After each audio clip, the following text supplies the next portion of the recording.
ఉమ్మడి జిల్లాకు సంబంధించి సీనియర్ మంత్రి గౌరవనీయులు శ్రీధర్ బాబు గారు, మన జిల్లా ఇన్ఛార్జ్ మంత్రి ఉత్తమ్ రెడ్డి గారు, తెలంగాణ ఉద్యమకారుడు ఆనాడు మంత్రి పదవికి రాజీనామా చేసిన కోమటిరెడ్డి వెంకటరెడ్డి గారు, గౌరవనీయులు పొంగులేటి శ్రీనివాసరెడ్డి గారు, ఇప్పుడే మాట్లాడి వెళ్ళిపోయినటువంటి తుమ్మల నాగేశ్వరరావు గారు, గౌరవ రాష్ట్ర కాంగ్రెస్ అధ్యక్షులు మహేష్ కుమార్ గౌడ్ గారు, ఎమ్మెల్సీ జీవన్ రెడ్డి గారు, పార్లమెంటు సభ్యుడు సోదరుడు గడ్డెం వంశీ గారు, ప్రభుత్వ విప్పులు లక్ష్మణ్ కుమార్ గారు, వినోద్ గారు, శాసనసభ్యులు, మీ అభిమాన నాయకుడు స్థానిక శాసనసభ్యుడు విజయ రమణారావు గారు, వేదిక మీద ఉన్న పెద్దలు అందరికీ కూడా, డాక్టర్ వివేక్ గారికి, ప్రేమ్ సాగర్ రావు గారికి, కవంపల్లి సత్యనారాయణ గారికి, మేడిపల్లి సత్యం గారికి, అందరి జిల్లాకు సంబంధించి ప్రతి నాయకుడికి ఇక్కడికి విచ్చేసిన అందరికీ నమస్కారాలు తెలియజేస్తా ఉన్నా.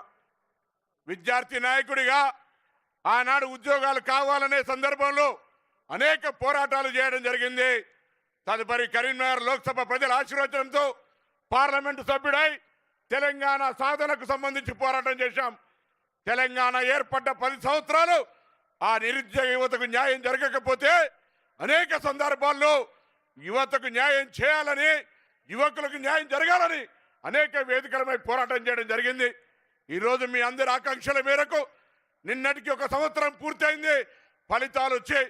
ఈ తెలంగాణ ప్రజాపాలన ప్రభుత్వంలో అనేకమైనటువంటి కార్యక్రమాలు, ముఖ్యంగా యువకులకు సంబంధించి నిరుద్యోగ సమస్య పరిష్కార దిశలో తీసుకొని పోయే సందర్భంలో ఈ సభ జరుగుతోంది. ఇక్కడికి వచ్చినటువంటి నా సోదరులు, రాజకీయంగా కాంగ్రెస్ పార్టీ కుటుంబ సభ్యులు, లేదా ఈరోజు తెలంగాణ ప్రభుత్వంలో ప్రభుత్వ పనితీరును పనిచేసే ఉద్యోగస్తులందరూ ఒకటి గమనించాలి. తెలంగాణ ప్రజలకు ముఖ్యంగా ఆకాంక్ష, ఆత్మగౌరవం.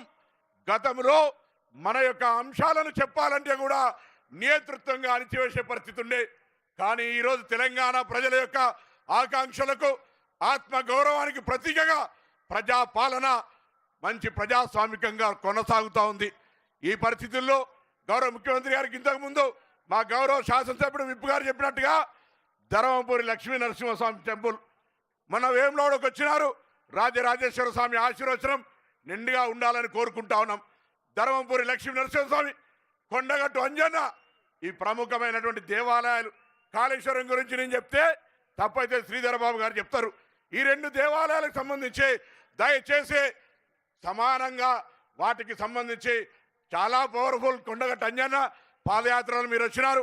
ధర్మపురి లక్ష్మీ నరసింహస్వామి మా ఈ జిల్లా అందరు ఇలవేల్పు ఆ దేవాలయాల అభివృద్ధికి సంబంధించి. దాంతో పాటుగా సోదరుడు వంశీ గారు చెప్పినట్టుగా ఇక్కడ విమానం దిగితే బల్లార్ష దాకా అనేకమైనటువంటి ఫ్యాక్టరీలు, ఎక్కడ విమానం ఖాళీగా పోయే అవకాశం లేకుండా పూర్తి స్థాయిలో నిండే విధంగా గతంలో కేసరం సంబంధించిన ఒక ఎయిర్ ట్రిప్ ఉంది. దాన్ని కూడా భవిష్యత్తులో ఈ ప్రాంతం ఉత్తర తెలంగాణకు సంబంధించి వరంగల్ అదొక పారిశ్రామిక ప్రాంతం అయితే, ఈ మొత్తంగా పక్కన ఆదిలాబాద్, మంచిర్యాల సిమెంట్ ఫ్యాక్టరీలతో సహా ఈ ప్రాంతానికి అభివృద్ధి ఉండే విధంగా ఒక ఎయిర్పోర్ట్ ఇచ్చేటువంటి ఆలోచన రాష్ట్ర ప్రభుత్వం నుంచే కేంద్రం మీద ఒత్తిడి తెచ్చే దిశలో కొనసాగించాలని సందర్భంగా కోరుతూ ఈరోజు పెద్దపల్లి జిల్లా కేంద్రం వేణన్న గారు వచ్చినారు. సమయం ఎక్కువ తీసుకొని వాస్తవంగా, కానీ ఉమ్మడి జిల్లాకు సంబంధించిన మీటింగ్ కాబట్టి 1 నిమిషం ఎక్కువ తీసుకున్నా. దయచేసి అంజనా భావించకుండా మరొక్కసారి విజయ రమణారావు గారు 1500 కోట్లు దొబ్బిపోయిందని అందరూ ఈశపడుతున్నారు. పోయినాక దృష్టి తీసుకో, లేకపోతే ప్రాబ్లం అవుతుంది. ఆ విధంగా ఈరోజు ఈ జిల్లాకు సంబంధించి 13 నియోజకవర్గాల 8 మందిని గెలిచినాం. 2 మంత్రులు, 2 విప్పులు. ఈ జిల్లాకు సంబంధించి గతం కంటే బరాబర్గా డెవలప్మెంట్ గౌరవ ముఖ్యమంత్రి గారు, ఉప ముఖ్యమంత్రి గారు, ఇన్ఛార్జి మంత్రి సహకారంతో కరీంనగర్ జిల్లా అన్ని రంగాల్లో అగ్రభాగాన నిలిపే బాధ్యత అందరం కలిసి మా అందరితోనే మాట మనం చేస్తూ మరొకసారి నమస్కారం చెప్తూ సెలవు తీసుకుంటా ఉన్నాను. ధన్యవాదాలు సార్. ఐటీ అంటే కేవలం ఇన్ఫర్మేషన్